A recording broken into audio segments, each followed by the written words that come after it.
Community leaders, residents as well, gathered this afternoon to have an open dialogue about recent incidents involving police. First Alert 6's Andrew Pfeiffer joins us live from North Omaha tonight. And Andrew, there was a lot to unpack today. Aaron, absolutely. At today's Omaha 360 meeting, the Terrence Crawford traffic stop was brought up. The incident involving the officer getting shot in the head was brought up, as well as other violent interactions between police officers and citizens. Now, Mayor John Ewing took the floor first at the meeting and answered questions from angry community members. In response to the Crawford situation, Ewing claims the reaction time of the police was so quick that he understands why the officer pulled his firearm given how quick it was, but Ewing also says he wants to implement new strategies for traffic stops.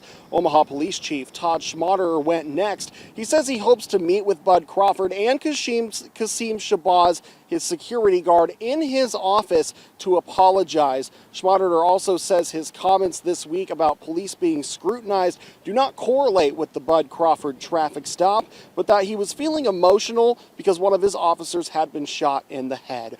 He asked those in attendance for grace. We also spoke with Shabazz after the meeting to get his response. Like there was some progress. The fact that accountability was on the slideshow, and that's something that the community deserves and we need it.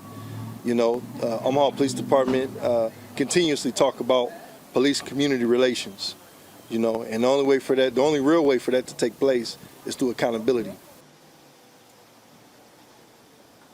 Overall, both police and the mayor want to implement a new question during every single traffic stop moving forward. So from now on, you may be asked, are you carrying a firearm if you are pulled over during a traffic stop? Schmaderer says he wants to implement that question into his training in order to, like Mayor Ewing said, prevent these situations from even happening in the first place. Reporting live out in Omaha, Andrew Pfeiffer, First Alert 6. Andrew, thanks for that report.